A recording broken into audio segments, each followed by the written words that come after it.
programme pédagogique peut permettre d'assurer une même qualité dans les différents environnements du service d'accueil, d'aider le personnel à améliorer sa stratégie pédagogique et d'aider les parents à mieux comprendre le développement de l'enfant.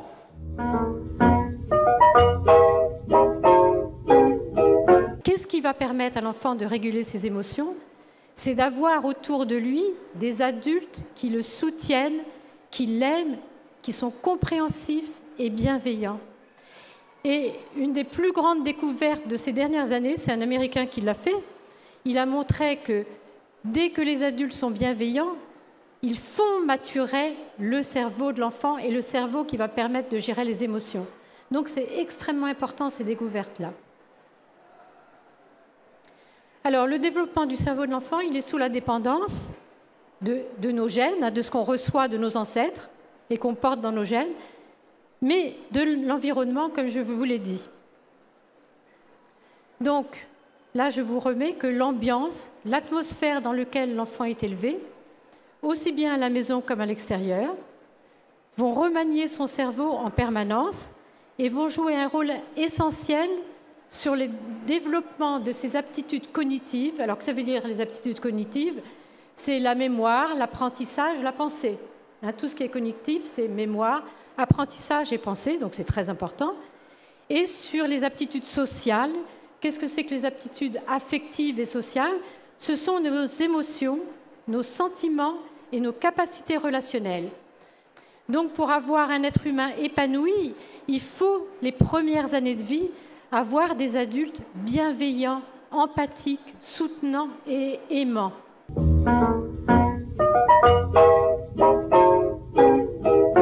Donc les violences conjugales fragilisent souvent ce lien mère-enfant et viennent bouleverser tout le vécu des émotions. L'enfant peut avoir manqué de repères, de sécurité affective. La mère peut avoir du mal à investir cet enfant dans cette situation douloureuse ou peut au contraire le surinvestir dans une relation très fusionnelle qui peut freiner l'enfant dans son ouverture au monde extérieur. Donc mon travail en tant qu'éducatrice avec l'équipe à ce moment-là, c'est justement d'avoir un rôle de tiers médiateur dans ce lien parent-enfant qui peut être à restaurer, à soutenir, à réinventer.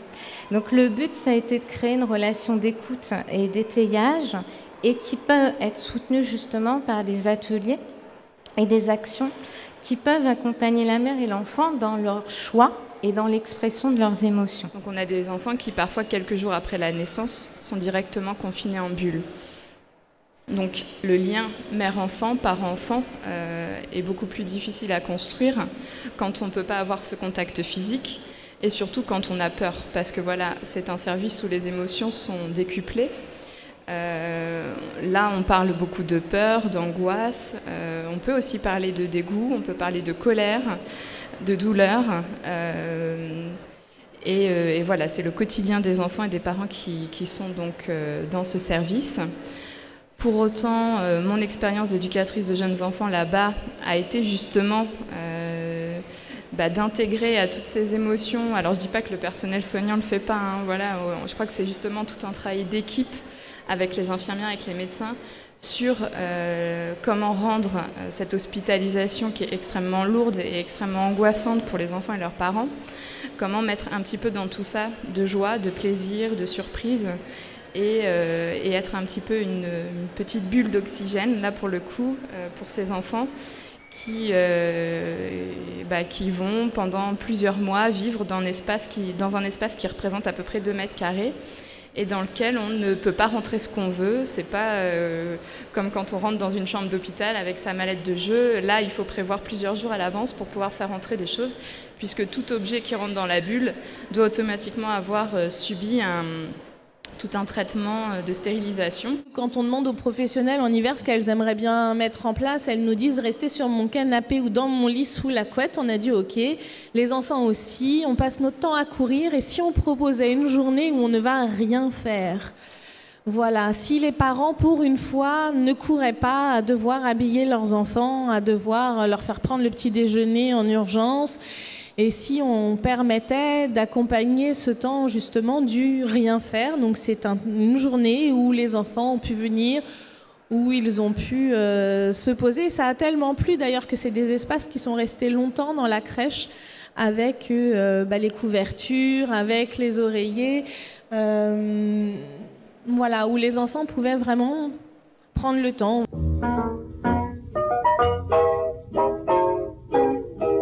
Les formes spatiales, alors en tant qu'architecte, évidemment, c'est ce qui me touche le plus.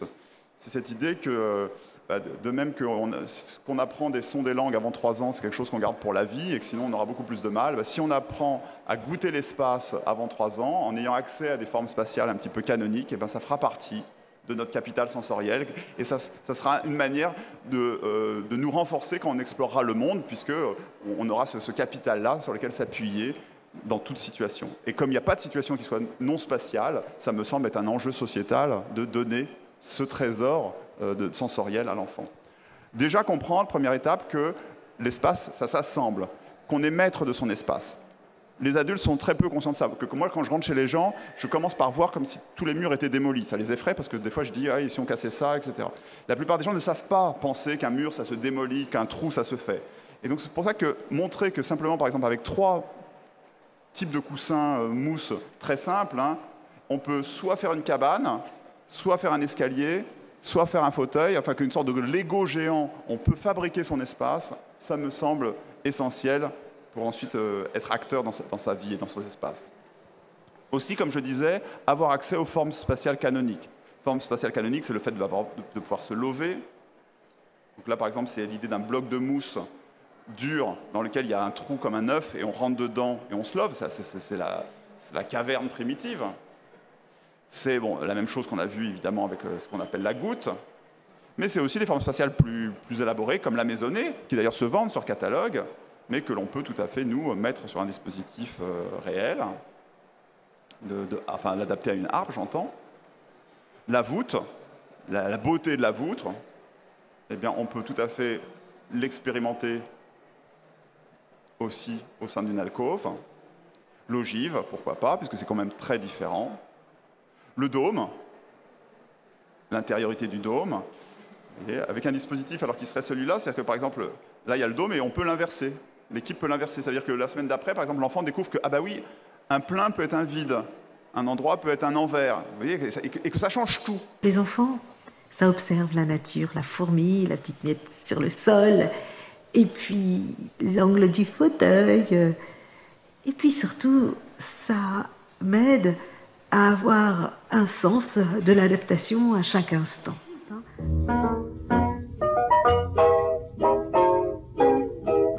Plonger dans un livre, c'est vécu par certains comme quelque chose de totalement asocial. Tu fais rien ? Si, je lis. Non, tu fais rien. Un enfant qui lit ne fait rien. Donc, il faut vraiment travailler sur cette notion de le travail de l'imaginaire. L'enfant, quand il lit, il fait une expérience. Et on sait à quel point l'expérience est extraordinairement enrichissante dans l'épanouissement d'un enfant, dans le fait qu'il va grandir en étant ouvert sur le monde. Or, c'est ça qu'on demande à nos enfants, c'est d'être ouvert sur le monde, de rencontrer l'autre et de se rencontrer lui-même. J'ai envie de dire aussi que la lecture, ça peut être parfois vital pour un enfant qui se sent très différent. Différent physiquement, différent psychiquement, différent sexuellement. Je crois que de retrouver chez les autres quelque chose de proche, quelque chose qui va faire écho à ce qu'il est lui, est souvent fondamental pour ces enfants qui sont un petit peu hors norme, un peu à la marge.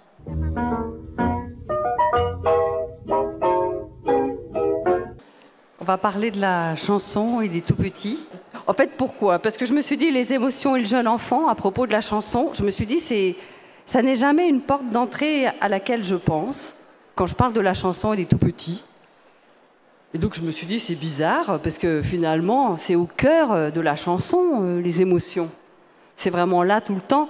Donc voilà, c'est bien évident, quand je vous chante cette chanson de Promenons-nous dans les bois, vous savez en quoi elle crée de l'émotion de peur, de l'émotion où il s'identifie au loup, de l'émotion multiple, de l'émotion de le chanter avec les grands, avec les plus grands, avec les plus petits. et de le partager et d'avoir peur et de savoir qu'on fait semblant aussi. C'est tout ça à la fois qui se mêle. Et donc on pourrait dire que c'est un énorme paquet avec plein d'émotions différentes. Voilà, j'avais envie de chanter une berceuse parce que c'est pareil, je trouve quand on pense au tout petit, à la chanson, c'est un peu l'emblème de la chanson des tout petits, la berceuse. Sans doute parce que ça nous touche beaucoup en tant qu'adultes. Parce que c'est une chanson assez universelle, c'est une chanson... c'est des belles chansons.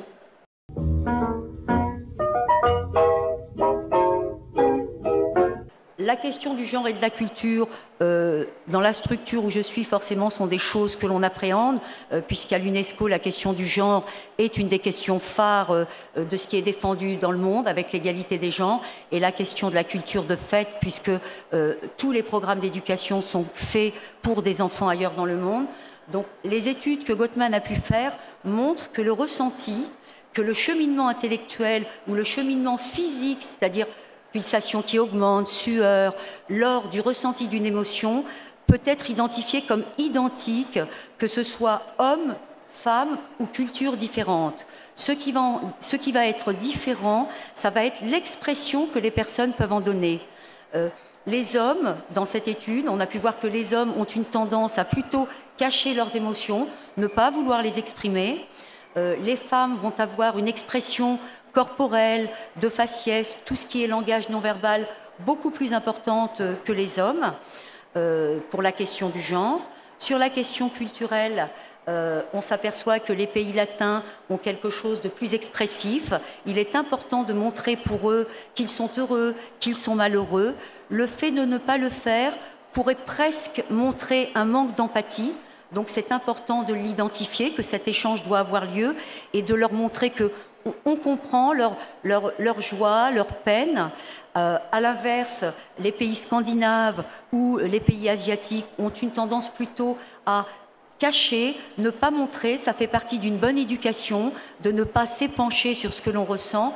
Donc il est important de se mettre à chaque fois à portée de chaque culture, de chaque parent, pour pouvoir effectivement avoir l'attitude de compréhension dont il a besoin quand on parle de son enfant.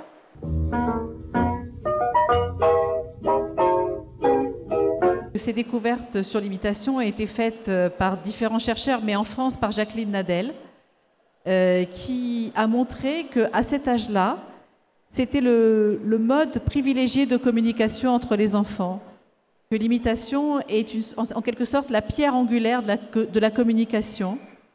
Et aujourd'hui, elle utilise l'idée de faire jouer les enfants avec des jouets en double exemplaire quand ils sont deux, par exemple, ou un enfant avec un adulte, avec des enfants qui sont atteints d'autisme. Et elle a réussi à les faire progresser énormément au niveau de leur communication en utilisant justement l'imitation. Dès la naissance, par exemple, les enfants sont capables d'imiter. Il y a Trevarten qui a montré que quand on tire la langue à un petit bébé, il va refaire, il va imiter, il va aussi tirer la langue. Et cette communication ensuite interpersonnelle qui va se jouer, qui va participer à la mise en place des premiers liens, commence tout de suite dès la naissance avec les parents.